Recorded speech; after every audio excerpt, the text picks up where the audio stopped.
Hello everyone, আসসালামু আলাইকুম। সবাই কেমন আছেন? আশা করছি ভালো আছেন। তো আমিও আল্লাহর মতো ভালো আছি। তো আজকে হচ্ছে পবিত্র জুম্মার দিন। তো আমার তরফ থেকে সকলকে জুম্মা মোবারক।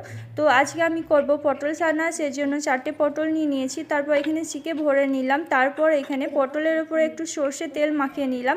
তো সর্ষে তেলগুলো মাখালে চুখাগুলো খুব সহজে ছেড়ে যায়। তার আগে আমি বলে দিই যে সামনের সপ্তাহে জুম্মাতে বলেছিলাম যে আমার ভিডিওগুলো যদি ভালো লাগে তো প্লিজ চ্যানেলটিকে সাবস্ক্রাইব করে নিজের নামটি কমেন্টে লিখুন। তো নাহিদ ভাই আমার কমেন্টে এসে নিজের নামটি লিখেছেন, তো নাহিদ ভাইকে অনেক অনেক ধন্যবাদ। তো আবারও বলছি, যদি ভিডিওগুলো ভালো লাগে তো প্লিজ চ্যানেলটিকে সাবস্ক্রাইব করে নিজের নামটি কমেন্টে লিখুন। আমি চেষ্টা করব যে প্রতি জুম্মাতে আপনাদের নামগুলো পড়ার।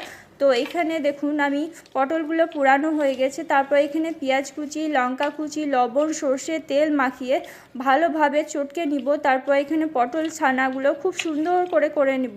তো কে কে পটল ছানা খেতে পছন্দ করে না অবশ্যই কমেন্ট করে জানাই।